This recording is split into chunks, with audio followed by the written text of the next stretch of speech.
Halo teman-teman semua, hadir Kak Merianti. Halo guys, halo Kak Herianti ya, halo Kak Deti, halo Kak Helois, Kak Verona, Waalaikumsalam Kak Nurma. Oke guys, welcome back lagi ke live rumahku teman-teman ya. Semoga tetap semangat lah ya persiapan P3K-nya dan sesuai dengan janji aku, sesuai dengan story aku di TikTok yang udah lihat story aku teman-teman. Itu kita bakalan bahas kisi-kisi D4 ya teman-teman ya. Jadi kan kemarin kita udah bahas kisi-kisi D3 kebidanan, jadi nih kita coba bahas bidan ahli pertamanya ya teman-teman ya. Nah untuk besoknya kita ceng lagi bidan terampil teman-teman. Tapi untuk malam ini itu topiknya semua terkait D4 kebidanan, bukan ahli, bidan ahli ya, bidan ahli pertama mengenai persiapan operasi ya, itu keluar teman-teman waktu ujian tahun lalu ya, itu ada. Dan teman-teman yang bidan terampil juga kalau mau ngikutin juga boleh, takutnya nanti keluar juga di soal kalian teman-teman. Yang kemarin hari Senin di up di YouTube nggak Kak? Iya, aku belum up teman-teman, nanti abis live aku coba up ya yang rekaman live semalam. Udah aku download cuma belum aku up di YouTube. Soalnya tadi aku full kegiatan teman-teman ya, dan ini juga baru pulang dari main badminton teman-teman ya. Nanti selesai live aku coba upload ulang teman-teman. Bidan terampil kapan Kak? Besok. Jadi kita selang-seling ya teman-teman ya. Kalau hari ini D4 bidan, besok terkait D3 bidan kayak gitu. Nah, soal terkait persiapan operasi itu ada di kisi-kisi D4 bidan atau bidan ahli pertama teman-teman. Ya, oke ya. Ya, terampil umum besok ya, Kak. Oke boleh ya terampil umum besok. Oke, siap kita bahas nanti besok ya. Oke, teman-teman, silahkan. Ini soal apa, Kak? Ini soal terkait persiapan operasi, teman-teman. Nah, silahkan dijawab dulu untuk pertanyaan ini. Di bawah ini yang merupakan dari prosedur pembedahan. Apa nih prosedur pembedahan? Yang A, interaksi antara pasien, ahli bedah, dan perawat. Kalau yang B, interaksi antara keluarga, dokter, dan perawat. Kalau yang C, interaksi antara dokter, ahli bedah, dan perawat. Yang D, semua jawaban benar.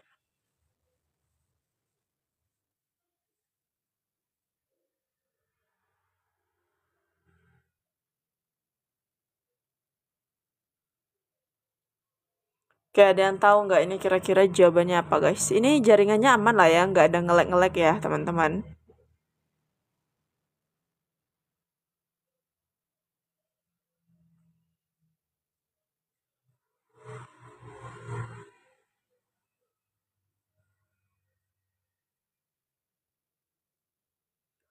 Aman, oke siap kalau aman bagus ya. Mungkin karena kalau sambil ngecharge kayaknya suka nge-lag ya teman-teman ya. Ini aku nggak sambil ngecharge nih karena baterai HP aku masih full.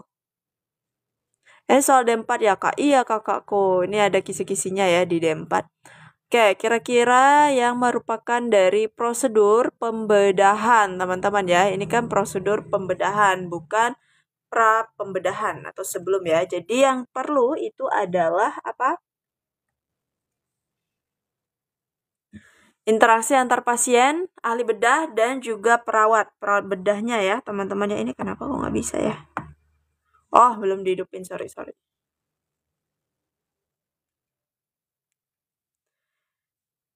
Oke, jadi di sini nomor 1 jawabannya adalah yang A. Interaksi antara pasien, ahli bedah, dan perawat. Nih yang ditanyakan adalah prosedur pembedahan, teman-teman ya. Seperti itu. Oke, lanjut lagi ke soal nomor 2. Nah, untuk ebook nanti silakan nanti ebook tryout bimbel itu di akhir live lah ya. Aku kasih tahu gimana caranya untuk gabung ke sana, teman-teman. Ini soal D4, guys. Ini soal D4. Oke, silakan dijawab untuk soal nomor 2. Pernyataan di bawah ini yang benar mengenai intraoperatif, teman-teman. Nah, intraoperatif itu apa? Yang A dimulai dari klien masuk ke ruang operasi dan berakhir sampai pasien masuk ke ruang pemulihan dan unit pelayanan pos anestesi. Kalau yang B dimulai dari klien D4 bidan apa perawat Kak? Bidan kakakku ya. Jadi D4 bidan itu ada, udah baca kisi-kisinya belum nih teman-teman yang D4? Itu ada terkait persiapan OP ya teman-teman ya. Terkait operasi itu ada yang D4. Yang belum baca kisi-kisinya dibaca dulu guys. Jadi ada yang terkait shift malam juga kayak gitu. Nah ini yang B dimulai dari klien masuk ke ruang persiapan dan berakhir sampai pasien masuk ke ruang pemulihan dan unit pelayanan pos anestesi. Kemudian yang C dimulai dari klien masuk dimulai dari klien masuk ke ruang persiapan dan berakhir sampai pasien masuk ke ruang rawat. Yang D dimulai dari klien masuk ke ruang operasi dan berakhir sampai pasien masuk ke unit pelayanan anestesi. Oke. Apakah malam ini hanya D4? Iya, kakakku, kita bahas soal D4 karena semuanya berkaitan dengan bagian pembedahan operasi, teman-teman. Jadi teman-teman yang D3 kalau mau gabung silahkan ya, teman-teman, takutnya kan keluar juga soalnya, nggak apa-apa, nambah-nambah ilmu. Oke. Kita bahas nih, apa ada jawabannya C, ada yang B. Oke, kita kok nggak salah aku ada screenshot terkait intra ya teman-teman ya. Nah ini ada tahap intraoperatif, kelihatan nggak nih? Jadi tuh banyak banget ya tahap-tahap. Nah ini sebenarnya bagian tahap keperawatan ya, kurang lebih sama aja. Oke, jadi sebenarnya yang ke operasi itu lebih ke keperawatan medikal ya teman-teman ya, perawat bedah. Nah ini ada tahap intra operatif ini kemampuan khusus kakak.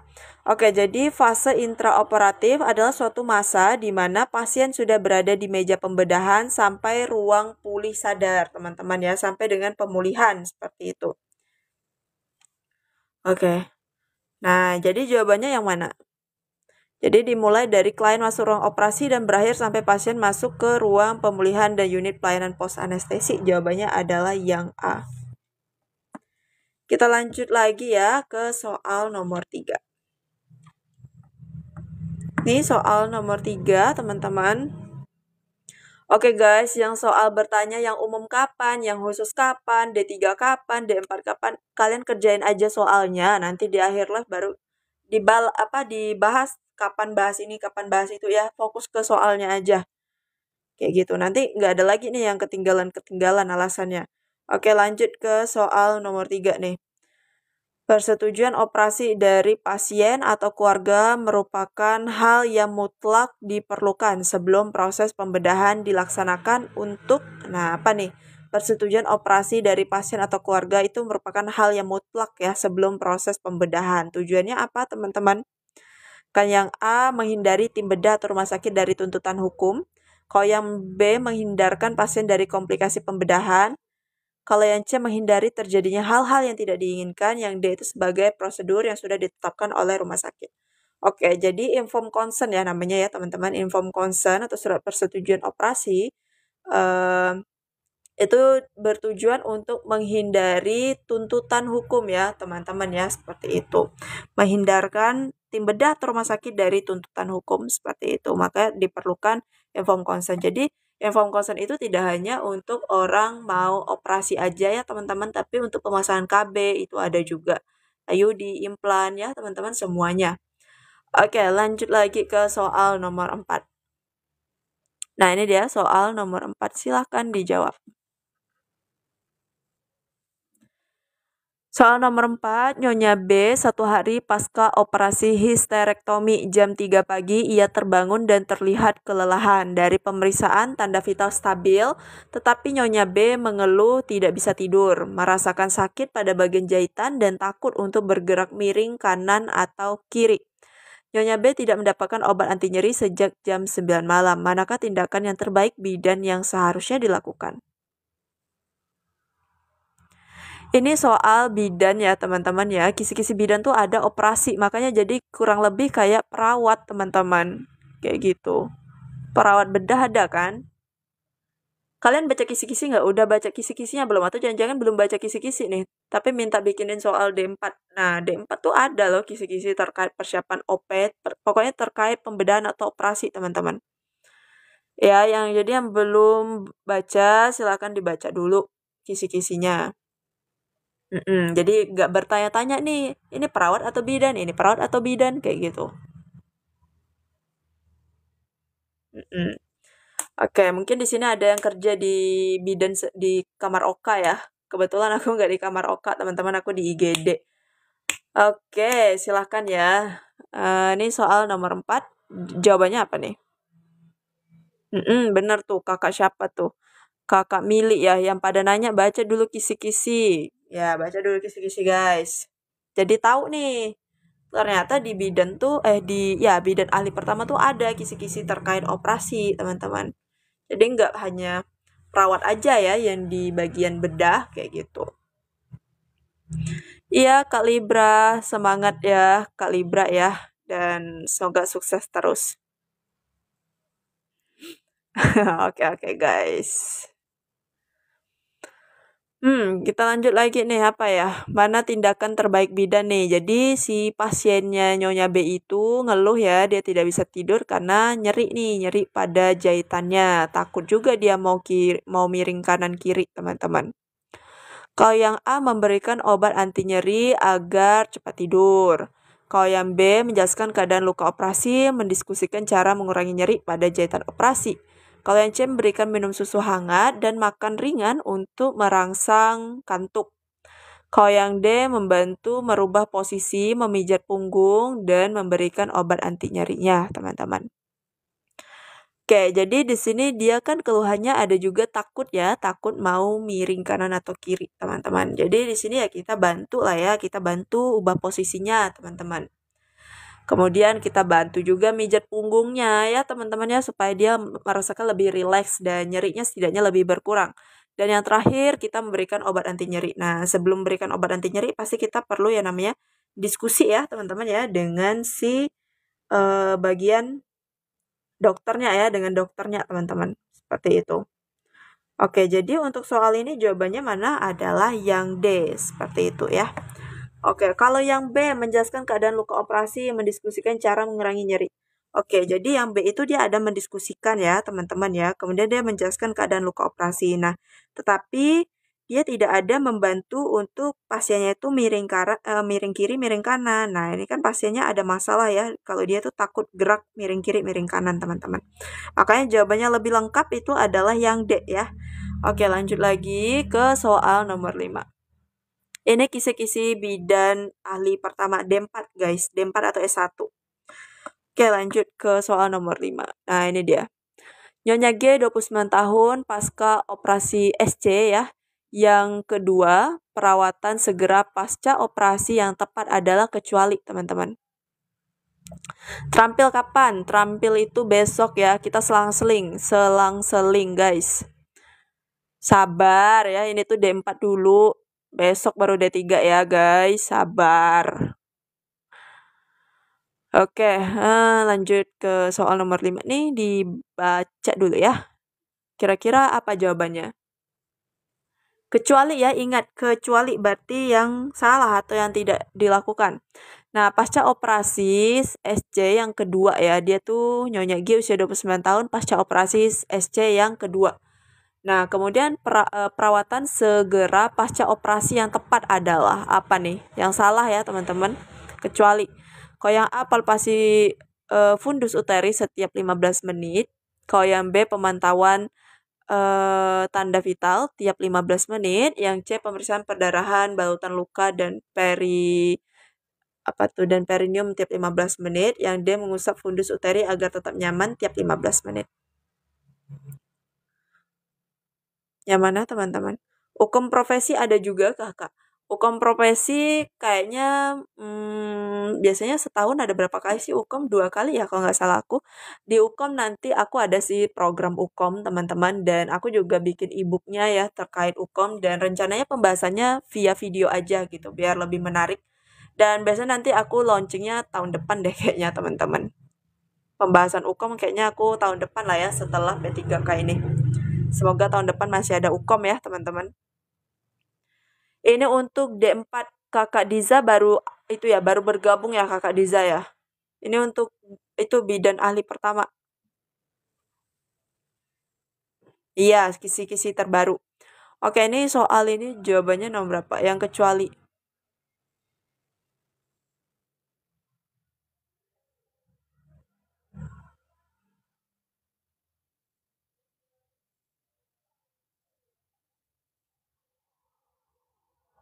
Pemeriksaan TTV ini benar ya. TTV itu kan harus dilakukan ya. Tanda-tanda vital itu penting sekali teman-teman. Untuk mengetahui pasiennya itu shock kah, baik-baik saja kah, atau gimana kayak gitu. Perdarahan juga penting. Ya, kayak gitu. Palpasi fundus. Mengusap fundus uteri agar tetap nyaman tiap 15 menit sekali. Nah, ini tuh tujuannya untuk apa? Untuk memantau kontraksi ya, teman-teman ya. Jadi di sini yang kecuali itu adalah yang A. Palpasi fundus uteri setiap 15 menit seperti itu, teman-teman. Oke, lanjut lagi lah ya ke soal nomor berapa? Nomor 6. Nah, soal nomor 6 nih. Persetujuan operasi dari pasien atau keluarga merupakan hal yang mutlak. Ini kayaknya udah dibahas deh tadi. Nomor 6 nih. Persetujuan operasi dari pasien atau keluarga merupakan hal yang mutlak diperlukan sebelum proses pembedahan dilaksanakan untuk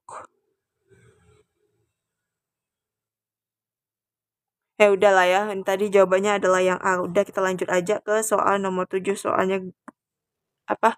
Ganda nih. Nah, lanjut lagi ya ke soal nomor 7. Manakah di bawah ini yang bukan merupakan tata tertib kamar operasi, teman-teman? Tata tertib kamar operasi nih yang anak-anak OK ya. Dan aku belum pernah sama sekali di bagian OK, teman-teman. Belum pernah sama sekali. Cuma waktu magang nggak di kamarnya sih, cuma pas pos SC aja sih di bagian perawatan bayinya. Perina ya. Cuma nyambut bayinya aja di luar OK tapi itu.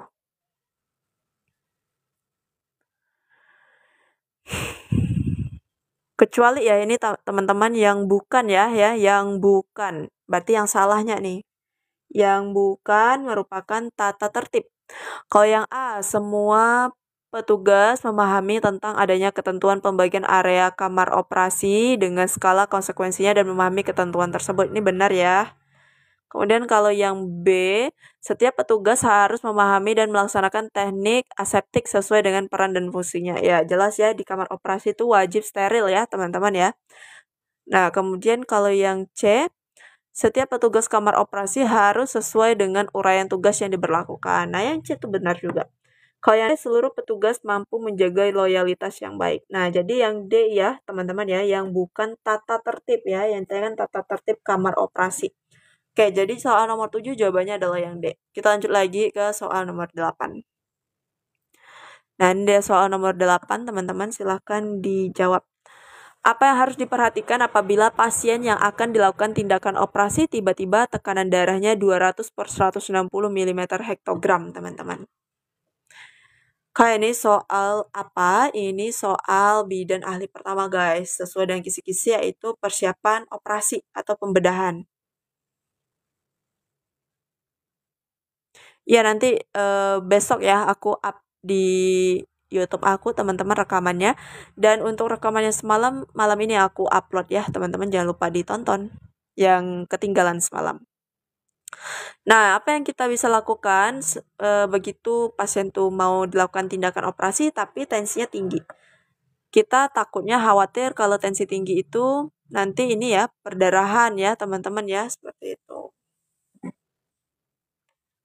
Maka kita harus apa? Kalau yang A, konsul dengan dokter spesialis anestesi. Kemudian yang B, memberikan terapi oksigen lembab nasal kurang dari 5 liter. Kemudian yang C, memberikan terapi penurun tekanan darah. Yang D, melanjutkan tindakan operasi. Nah, di sini kan kita sebagai bidan ya, jadi kita tidak berwenang nih untuk memberikan terapi penurunan tekan darah. Ini tuh biasanya wewenangnya dokter. Nah, yang bisa kita lakukan adalah konsul ya, konsul dengan dokter spesialis anestesinya seperti itu. Bagaimana nih, apakah tetap dilanjutkan atau diberikan obat penurun tensi seperti itu. Karena kalau tensinya tinggi itu resikonya perdarahan ya, teman-teman ya. Kayak kita lanjut lagi ke soal nomor 9.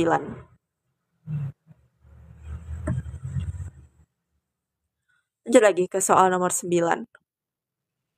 Di bawah ini adalah cara menghitung perdarahan kecuali, teman-teman. Gimana nih cara menghitung pendarahan ya kecuali. Jadi tuh kayak SC ya, jangan salah kalau SC tuh ada juga perdarahannya ya. Jadi kalau perdarahan SC itu lebih dari 1000 mili. Tapi kalau normal, persalinan normal itu lebih dari 500. Oke, yang A, berat kasa kering harus diketahui sebelum dipakai. Kemudian yang B, timbang kain kasa basah. Yang C, buang pada tempat yang telah disediakan. Yang D, selisih berat kain kasa basah dengan kain kasa kering adalah jumlah perdarahan. Nah, jawabannya yang mana teman-teman untuk menghitung perdarahan? Ya, ya, jawabannya jelas yang C ya, teman-teman. Sebenarnya C ini pengecoh ya, semuanya benar. Cuma C-nya ini yang pengecoh, buang pada tempat yang telah disediakan. Kan yang ditanyakan adalah cara menghitung ya. Nah, cara menghitungnya bisa pakai yang A ya, berat kasa kering harus diketahui dulu sebelum dipakai ya, teman-teman ya. Nah, kemudian timbang kain kasa basah, kemudian yang D itu baru selisih berat kain kasa yang basah dengan kain kasa yang kering itu berapa, sehingga itulah dapat jumlah perdarahannya, teman-teman. Oke, itu soal nomor 9 jawabannya adalah yang C. Kecuali ya teman-teman ya, jangan terkecoh, harus teliti. Lanjut lagi ke soal nomor 10.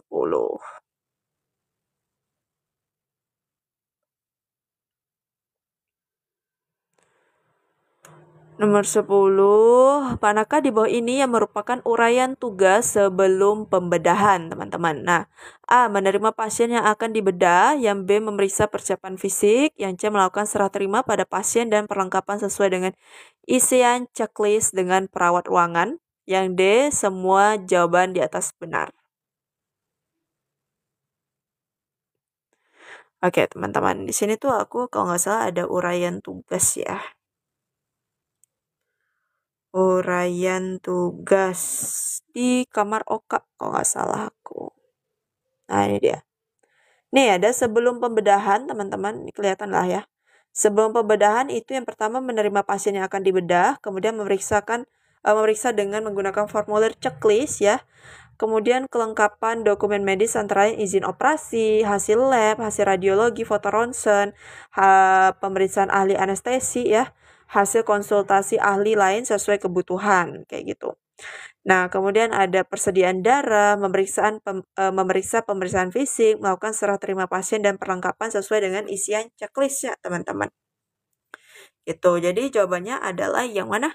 Yang D ya, semua jawaban yang benar. Nah, jadi sebelum dilakukan pembedahan itu harus menerima pasien yang akan dibedah ya, teman-teman. Jadi ini harus, biasanya kalau pasien sebelum dibedah tuh di visit dulu ya, teman-teman ya, H-1 mau dibedah itu perawat atau bidannya harus visit dulu kayak gitu. Benar nggak teman-teman yang kerja di OKA? Kemudian ada pemeriksaan persiapan fisik, yaitu antara lain misalnya TTV segala macam ya, hasil labor, hasil ronsen, kemudian scanning ya, segala macam teman-teman. Nah, kemudian ada melakukan serah terima nih dan perlengkapan sesuai dengan checklist dengan perawat ruangan. Itu jelas ya teman-teman ya. Jadi untuk soal ini jawabannya adalah yang D. Semua jawaban di atas benar. Oke, malam ini singkat sekali ya. 10 soal aja ya. Cuma berapa menit aja nih, 26 menit ya. Gak apa-apa lah ya, semoga bermanfaat soal ini untuk kalian yang lagi persiapan, terutama yang D4 kemudian. Nah, yang ada nanya terkait e-book, teman-teman hubungi aja ke nomor ini yang mau order. Nah, silakan. Nanti di akhir video, bukan. Ya, nanti live-nya aku upload ulang ke YouTube aku yang ini. Nah, ini silahkan kalian screenshot aja nomornya untuk pemesanan e-book Tryout Bimbel. Ini silahkan hubungi ke nomor WhatsApp ini ya, silahkan di chat, nanti adminnya bakalan bantu balas satu persatu dari yang terbawah dulu teman-teman. Jadi buru-buru kalian chat ya supaya cepat dibalas sama adminnya. Oke, Kak Ambar bahas kelas ibu hamil dan vitamin K. Oke, siap Kak Ambar, nanti ya aku coba cari soal-soalnya. Nomornya tidak bisa di WA, tidak bisa di WA kenapa? Atau kakak ada salah mungkin, atau ada kurang sehingga tidak bisa di WA. Kira-kira checklist 1 atau checklist 2 kakakku? Nah, ini aku mau bahas juga nih terkait shift malam, teman-teman. Sebenarnya malam ini tuh aku pengen banget bahas soal shift malam dan juga pembedahan. Cuman aku nggak dapat soal terkait shift malam, jadi aku nggak bisa dapat gambarannya, teman-teman ya. Gimana ya terkait shift malam nih? Mungkin yang ditanyakan shift malam tuh uraian tugas shift malam kali ya, kayak gitu. Nantilah coba aku cari-cari lagi. Oke. Untuk kelas ibu hamil vitamin nanti aku coba cari ya. Jadi besok kita live lagi jam 7 malam ya, kita bahas soal D3 bidan, teman-teman. Jadi kita selang-seling aja ya, hari ini D4, besok D3. Terus nanti hari Minggunya kita bahas soal sosiokultural, manajerial, dan juga wawancara, teman-teman. Soal patologi, oke, UKM. UKM itu unit kesehatan masyarakat kan guys? Itu D4 ya, ya nanti aku baca-baca lagi ya kisi-kisinya, teman-teman. Oke, ini nomornya silahkan dihubungi aja ya ke nomor WhatsApp ini. Terus silahkan di screenshot. Nanti rekaman live yang ini aku bakal upload ulang di YouTube aku yang ini. Ini nama YouTube aku ya. Terus yang rekaman live TikTok semalam itu aku upload malam ini. Jadi yang semalam ketinggalan boleh tonton malam ini ya. Bentar lagi aku upload. Oke. Soalnya terlalu sedikit Kak. Iya Kakak, 10 jadilah ya. Takutnya kalian nanti kebanyakan bosan guys. Itu aja. Nah, untuk yang tadi ya mau di SS mana? Bentar. Ini aku ulang dari soal nomor 1. Ini soal nomor 1, silakan di screenshot.